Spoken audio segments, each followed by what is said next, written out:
오늘 경건에 이르기를 힘쓰라라는 제목으로 같이 은혜를 나누려고 합니다. 제가 89년 10월 6일 날 논산 훈련소에 이제 사주 훈련을 받았습니다. 그래도 지금도 기억에 남는 것은 딱 두 가지인데, 화생방 훈련하고 또 하나는 각계 전투 훈련입니다.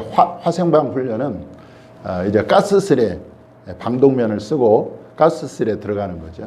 그 가스실에 들어가서 이제 그 종교들이 군대에서 하는 PT 체조를 막 시킵니다. 그 PT 체를 한참 한 다음에 손이 컥컥거리잖아요. 그러면 거기서 방독면을 벗으라고 그래요.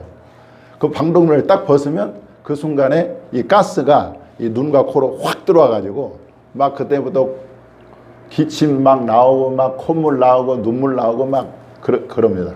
그러니까 어떤 친구들은 막 너무 괴로우니까 막 주먹으로 벽을 치기도 하고, 그래서 좀 막 괴로워하다 보면은 이제 나가라고 그래요. 그러면 막 쏟아져 저쪽에 막 저쪽 문 쪽으로 달려나가지고 막 토하고 막 이런 일들이 있습니다. 지금도 그 화생방이 기억이 나고, 또 하나는 각계전투 훈련입니다. 이거는 이제 사주 훈련차 마지막 사주차에 훈련이 있는 건데, 이제 이 그 총을 들고 이 진흙길을 이제 낮은 포복으로 기기도 하고, 그 다음에 누워가지고 철조망을 통과하기도 합니다. 그러면 이제 그 중간중간에 막 폭탄이 막 터지고, 또 그 머리 위에는요 기관총 그 총알이 막 날아다녀요. 근데 이제 그게 실탄인지 공포탄인지는 모르지만 하여튼 막 쏘아대고, 그러면 이제 그 훈련 코스를 다 통과하게 됩니다. 그러면 이제 이 군복이, 전투복이 다 진흙벌로 이제 가득 묻어져서 굉장히 좀 다 그렇게 된 거죠. 그래서 이제 그걸 다 벗고 이제 새 옷으로 갈아입는데, 그때가 제가 10월 6일 날 입대를 했고 11월 5일 날 퇴소를 하는데, 그게 이제 각계전투가 마지막 차잖아요. 그러니까 이제 옷을 갈아입는데 손이 곱아가지고 단추가 안 열리고 또 잠기기도 어려운 거예요. 손이 이제 추우니까 곱아가지고. 그런데 이제 그렇게 사주 훈련을 딱 마치잖아요. 그러면 바뀌는 게 딱 두 가지가 있습니다. 첫째는 동작이 바뀌어요. 동작이. 그래서 굉장히 그 동작에 절도가 있어집니다. 그래서 밥도 탁 직각으로 먹고 이렇게. 그리고 걷는 것도 굉장히 절도가 있어져요. 그 다음에 또 하나 바뀌는 게 있는 게, 그게 다, 나, 까 말투입니다. 그 전에는 밥 먹었어요? 이러는데, 밥 먹었습니까? 괜찮아요? 괜찮습니까? 네, 괜찮습니다. 이렇게 다까로 완전히 그 말투가 바뀌어져 버려요. 그래서 완전히 군기가 바짝 들죠. 김이병, 김이병 그러면 예, 김재훈, 이병, 김재훈 하면서 딱 절도가 있습니다. 그리고 말이 그렇게 딱 바뀌어져요. 그러니까 훈련 4주 전에는 완전히 민간인이라 완전히 그 동작도 흐물거리고, 그 다음에 말도 그냥 흐물흐물하고 그러는데, 4주 딱 끝나면 사람이 절도가 있고 말도 다까로 딱 바뀌는 거죠. 할렐루야. 제가 왜 이렇게 군대 얘기를 하냐면, 여러분들 여자분들은 그 애 낳는 얘기하고, 또 남자는 군대 얘기밖에 없다 그러는데, 신앙도 여러분들 훈련인 것입니다. 신앙도요, 훈련을 통해서 경건한 성도가 만들어지는 거예요. 예. 그런다고 볼 때 오늘 본문은 바울이 믿음의 아들 디모데에게 주신 권면입니다. 네가 경건에 이르도록 내 자신을 훈련하라, 이렇게 말하고 있는 거죠. 여기서 연단하라는 말은 훈련하라라는 말인 것이죠. 자, 경건을 한번 제가 연구를 해보니까, 이 경건은 킹제임스 성경으로는 가들리네스인데, 이 가드라는 말은 하나님이라는 말이잖아요. 그러니까 이 경건이 무슨 뭐 절에 가서 경건하다 뭐 이런 표현이 아니라, 이 경건이라는 자체가 하나님과 관련된 단어라는 것을 알 수가 있죠. 종교개혁자 칼빈은 이 경건을 이렇게 말했습니다. 순결한 양심으로 하나님께 예배할 수 있는 마음, 이렇게 정의를 했어요. 순결한 양심으로 하나님께 예배하는 마음이 경건이다. 이렇게 정의를 했습니다. 또 IVP 성경 사전에 보니까 경건은 뭐냐? 하나님을 향한 경외심이다. 경건이 하나님을 향한 경외심이다. 이렇게 말할 수가 있는 거죠. 그래서 제가 나름대로 이 경건을 정의를 내렸는데 그건 뭐냐면 하나님을 향한 거룩한 마음이 바로 경건이다. 이렇게 정의할 수가 있겠죠. 경건이 뭐라고요? 하나님을 향한 거룩한 마음을 가지는 것이 바로 경건이라는 거예요. 자, 경건을 성경에 보면 이 경건한 사람이 소개되고 있습니다. 그 사람이 누구냐면 바로 사도행전 10장에 보면 로마 군대 백부장인 고넬료입니다. 이 고넬료를 성경은 이렇게 소개하고 있습니다. 사도행전 10장 2절에 보면 그가 경건하여 온 집안과 더불어 하나님을 경외하며 백성을 많이 구제하고 또 하나님께 항상 기도했다. 이렇게 기록되어 있어요. 그 경건이 그를 어떻게 만들었어요? 그 경건이 하나님으로 하여금 온 집안과 더불어 하나님을 경외하게 했고 그리고 많은 백성을 구제하게 했고 항상 하나님께 기도하게 했다. 이렇게 기록되어 있는 것이죠. 그러므로 성도에게 있어서 경건은 반드시 있어야 되겠죠. 할렐루야. 반드시 필요한 것이 바로 경건인 것입니다. 자, 그런데 경건은 그냥 주어지는 것이 아니라는 거예요. 저를 보세요. 쓰지 말고 보통은요 이렇게 설교를 쓰잖아요. 그러면 그때뿐이고 집에 가서 안 봐. 제가 해보니까 그래. 그러니까 현장에서 저를 보면서 은혜 받으세요. 여러분들 설교가 제가 한 30분 20분 설교하는데 그것을 다 기억 못해요. 근데 거기 하나만 딱 마음에 와닿잖아요. 그 말씀이 오늘 그것이 나에게 준 말씀이야. 그러니까 써서 내가 은혜 받는 게 아니야. 이 설교자가 교감하면서 설교자가 전하는 그 말씀 속에서 한 말씀이라도 그것이 내게 은혜가 되면 그게 오늘 성경 설교 은혜 받은 것입니다. 할렐루야. 그러니까 쓰지 말고 저를 보면서 뚫어지게 보면서 저처럼 잘생긴 사람 없잖아요. 그죠?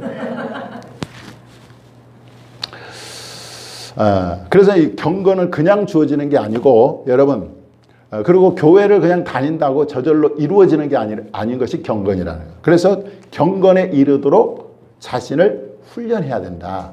연단해야 된다. 그렇게 바울은 우리에게 가르쳐주고 있는 거죠. 자, 그렇다면 우리가 경건을 어떻게 훈련할 수 있을까? 이 경건에 이르게 하기 위해서는 우리가 어떤 훈련이 필요할까요? 하나님은 이 경건을 위한 훈련의 도구로 우리에게 그 도구를 주셨는데 뭡니까? 그것이 뭘까요? 그것이 바로 따라서 합시다. 말씀과 기도이다. 말씀과 기도이다. 많아요, 적어요? 경건 훈련을 위한 하나님의 도구로 주신 것이 두 개인데 첫째는 뭐라고 그러? 말씀. 두 번째로는 기도. 많아요, 적어요? 적죠. 말씀과 기도. 근데 이 두 가지밖에 안 되는데도 오늘날 성도들이 너무 안 한다는 게 문제가 있죠. 자, 말씀과 기도가 저와 여러분을 경건에 이르게 하는 거죠. 그 말씀과 기도가 경건을 넘어서 우리를 거룩하게 만듭니다. 그래서 성경은 이렇게 말해요. 디모데 전서 4장 5절에 하나님의 말씀과 기도로 거룩하여 짐이라 이렇게 말씀합니다. 말씀과 기도로 뭐 해져요? 거룩해져. 그러니까 말씀과 기도는 우리를 경건에 이르게 할 뿐만 아니라 경건을 넘어서 뭐까지 이르게 한다고요? 거룩하게 만든다는 것이죠. 요한복음 17장은 예수님이 십자가를 앞에 두고 이제 땅에 남게 될 제자들을 위해서 기도한 그런 대제사장적 기도가 바로 요한복음 17장에 기록되어 있어요. 거기에 예수님께서 제자들에게 뭐라고 기도하고 있냐면 요한복음 17장 17절에 그들을 진리로 거룩하게 하옵소서. 아버지의 말씀은 진리니이다. 그렇게 말씀하고 있어요. 그래서 우리 교회에 제가 강조하는 게 있죠. 그게 뭡니까? 큐티와 성경 읽기죠. 그죠? 큐티와 성경 읽기를 제가 무척 강조를 하고 있어요. 그죠? 예. 자, 그런데 여러분들 말씀을 읽고 묵상하고 기도하는 것이 바로 경건에 이르는 훈련인 것입니다. 그래서 우리 소정희 집사님 또 우리 유정혜 성도님이 이렇게 큐티 나눔 방에 참여하게 돼서 너무 제가 기쁘고 또 감사가 돼요. 우리 정은혜 집사님도 빨리 그 핸드폰을 고쳐서 큐티 나눔 방에 동참할 수 있기를 바랍니다. 여러분들 큐티를 또 말씀을 꾸준히 기도를 꾸준히 하다 보면은요, 우리가 경건한 성도가 되고 거룩한 성도가 되는 것입니다. 예수님은 경건 훈련의 모범이십니다. 사실 예수님처럼 바쁜 사람이 어디 있어요? 그죠? 정말 예수님은 너무 바쁜 삶을 살았어요. 예수님이 가는 곳마다 사람들이 너무너무 많이 몰려왔어요. 병든 사람, 귀신 들린 사람, 고통당하는 사람들이 막 와가지고 예수님이 그들을 고치시고 또 말씀도 전하시고 너무 사역이 바빴는데, 심지어 여러분 예수님은요 밥 먹을 겨를도 없었어요. 마가복음 3장 20절에 보니까 집에 들어가시니 무리가 다시 모임으로 식사할 겨를도 없는지라. 여러분들 예수님은요 밥 먹을 겨를도 없이 그렇게 바쁜 삶을 살았던 분이에요. 심지어요 너무나 고단한 나머지 배를 타고 가는데 몸이 너무 고단하니까 배 고문에서 주무시기도 하셨다는 거죠.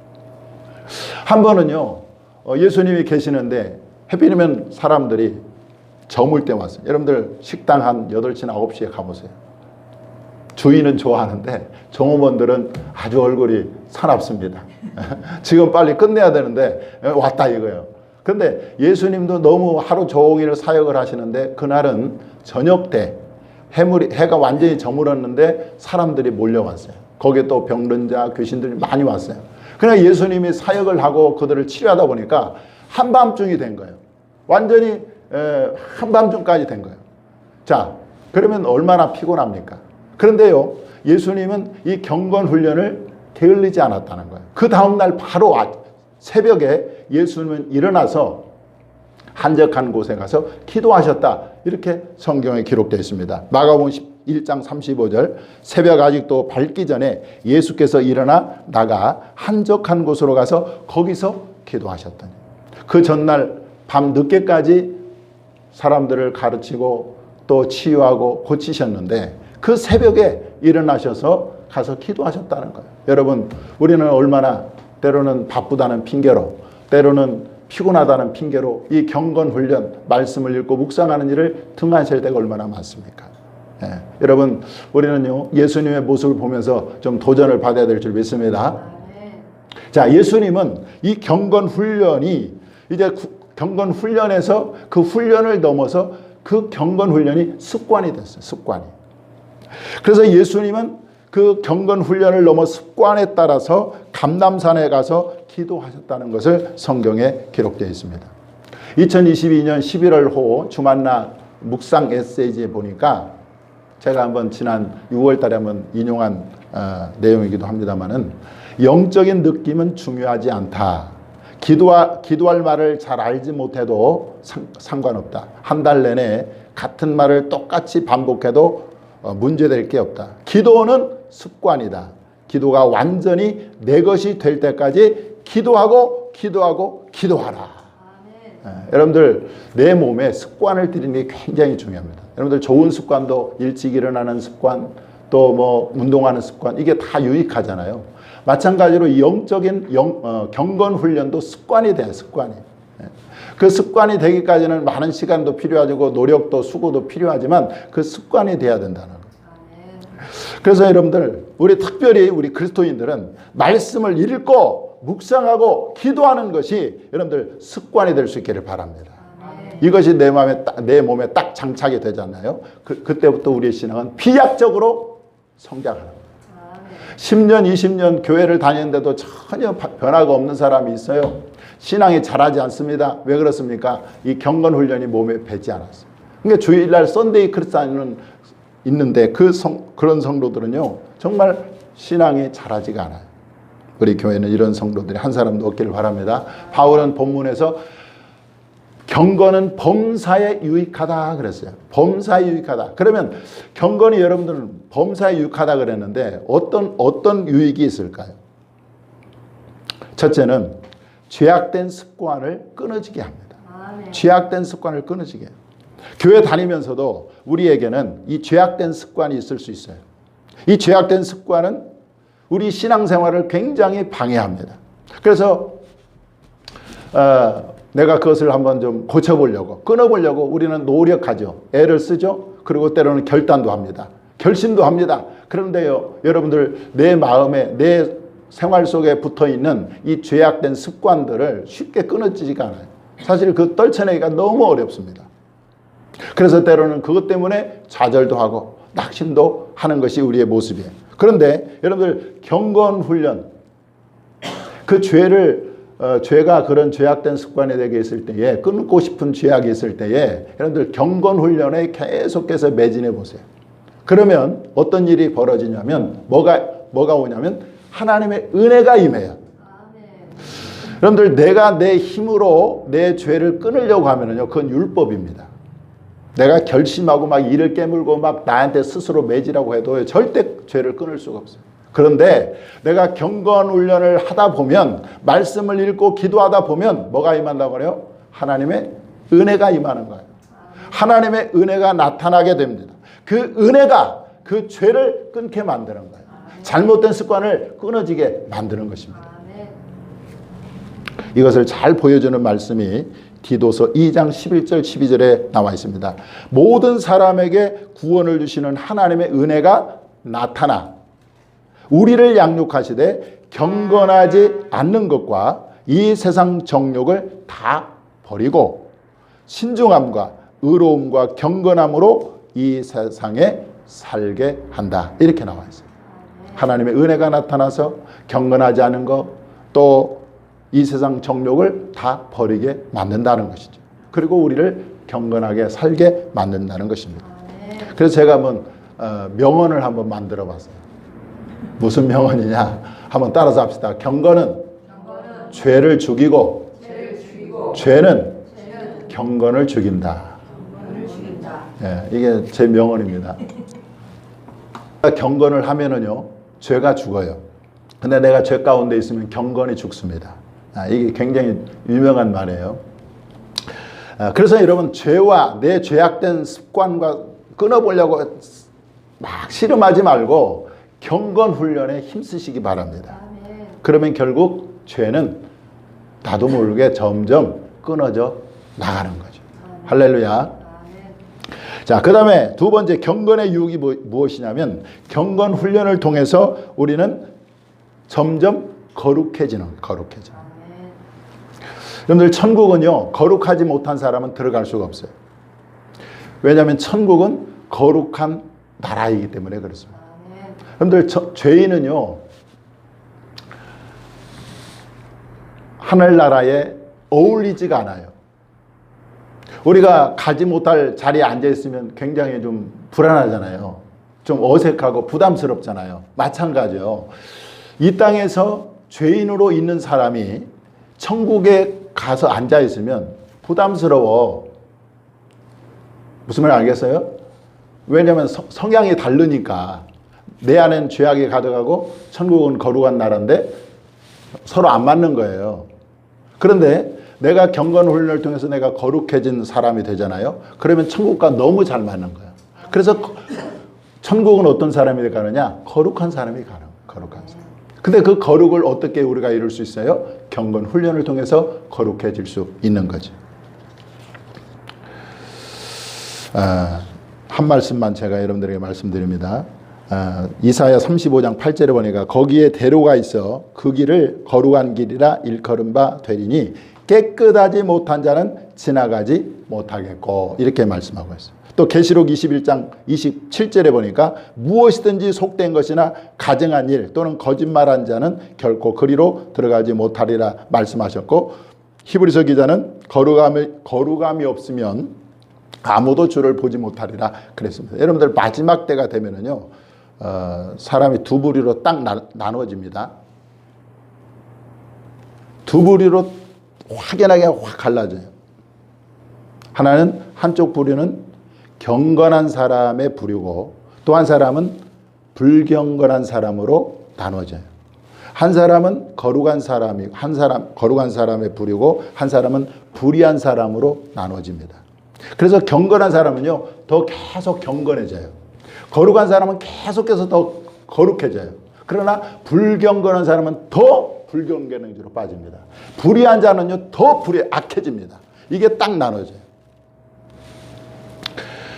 예수님은 요한계시록 마지막 장에서 이렇게 말씀하셨어요. 계시록 22장 11절 불의를 행하는 자는 그대로 불의를 행하고 더러운 자는 그대로 더럽고 의로운 자는 그대로 의를 행하고 거룩한 자는 그대로 거룩하게 하라. 이게 무슨 말이에요? 거룩한 사람은 계속해서 거룩하도록 그렇게 하고 그 다음에 불의한 자는 계속 불의한 대로 살도록 내버려 두라는 말이에요. 굉장히 무서운 말입니다. 그래서요 이제 마지막 되면 이 의인과 악인 그리고 거룩한 사람과 거룩하지 않은 사람하고 이렇게 하나님께서 가르는 작업을 하신단 말이에요. 염소와 양을 가르는 것처럼 그렇게 가르는 작업을 하신다는 것입니다. 그러므로 이 거룩은 마지막 때 구원받은 성도들의 특징이 될 것입니다. 그 사람의 진짜 성도인가 가짜 성도인가를 가르는 기준이 뭐라냐면 그 사람이 예수를 믿고 믿음이라고 하는 것은 사실 뭘로 증명이 되냐면 그 사람의 거룩한 삶으로 그 믿음이 진짜인가 가짜인가가 판명이 되는 거죠. 그래서 정말 참 성도를 가르는 기준이 뭐냐면 뭐예요? 거룩이라는 거룩. 그래서 여러분 경건의 훈련에 우리가 힘써야 할 이유가 거기에 있는 거예요. 우리는 계속해서 경건을 통해서 거룩해지는 삶을 살아가야 될 줄 믿습니다. 그래야 하나님 나라에 적합한 하나님의 사람으로 우리가 만들어져 가는 거죠. 그 다음에 세 번째 경건의 유익이 뭐냐면 경건한 사람의 기도를 하나님이 들으신다. 경건한 사람의 기도를 하나님이 들으신다. 요한복음 9장 31절에 하나님이 죄인의 말을 듣지 아니하시고 경건하여 그의 뜻대로 행하는 자의 말은 들으시는 줄을 우리가 아나이다. 그랬어요. 또 시편 32편 6절에 보니까 이로 말미암아 모든 경건한 자는 주를 만날 기회를 얻어서 주께 기도할지라 진실로 홍수가 범람할지라도 그에게 미치지 못하리라 말씀하셨어요. 이렇게 하나님은 경건한 자의 기도를 들으신다는 거죠. 그러니까 여러분 우리가 기도를 많이 드려도 우리의 기도가 응답되지 않는 이유는 바로 우리가 경건하지 않기 때문에 죄악이 너와 나 사이를 갈라냈다. 내가 너희를 듣지 않은 이유는 너희 손에 죄악이 가득하기 때문이다. 이렇게 말씀하고 있죠. 그러므로 우리는 경건을 통해서 경건한 사람이 되어서 우리의 모든 기도가 하나님 앞에 응답받는 은혜가 있기를 주님의 이름으로 축원합니다. 자, 마지막으로 경건의 유익이 마지막인데 이 경건은요 여러분 이 땅에서뿐만 아니라 천국에까지 이어진다는 거예요. 바울은 오늘 본문에서 뭐라고 그랬죠? 이 경건은 금생애 뿐만 아니라 내세의 삶, 천국의 삶도 삶의 약속이 있다 그랬어요. 여러분들 이 세상도 이 정욕도 그 정욕도 다 지나갑니다. 우리가 죽은 후에는 우리가 이 땅에서 쌓아놓은 모든 재물이나 또는 뭐 가족이나 자녀나 다 놓고 가져갈 수가 없어요. 우리의 명성도 가져갈 수 없어요. 그러나 경건은요 우리가 죽은 이후에도 천국까지 가져갈 수가 있는 거예요. 천국까지 이어질 수가 있는 거죠. 이어진다는 거죠. 그래서 여러분 매일매일 우리가 성경을 읽고 묵상하고 기도하고 그리고 먼 길을 마다하지 않고 교회에 나와서 예배하고 또 헌금하고 충성하고 봉사하는 이러한 모든 경건의 일들이 여러분들 하늘로 이어져서 하나님의 영광으로 그리고 하나님의 상급으로 우리에게 되돌아온다는 것입니다. 그래서 계시록 22장 12절에 보라 내가 속히 오리니 내가 줄 상이 내게 있어 각 사람에게 그가 행한 대로 갚아주리라 말씀하고 있습니다.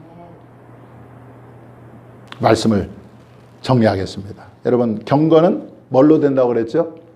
훈련으로 되는데 그래서 그 훈련의 도구로 주님이 우리에게 말씀과 기도를 주셨다. 따라서 여러분 말씀을 읽고 묵상하는 것을 훈련하십시오. 그리고 기도하는 것을 훈련하시기 바랍니다. 그리고 그것이 뭐가 돼야 돼요? 습관이 되게 해야 돼요. 그래서 하루를 살아가는 데 있어서 여러분들 말씀 큐티하고 성경 읽는 것을 삶의 우선순위로 두세요. 그래야 됩니다. 그것이 훈련이 돼야 되고 그것이 습관이 되게 하십시오. 그러면 저와 여러분의 그 경건이 저와 여러분을 이 땅에서도 복되게 하고 그리고 하늘나라에 가서도 하나님의 상급으로 우리에게 주어질 줄 믿습니다. 경건을 힘쓰는, 그래서 경건한 거룩한 우리 성도들이 다 될 수 있기를 주님의 이름으로 축원합니다. 기도하겠습니다.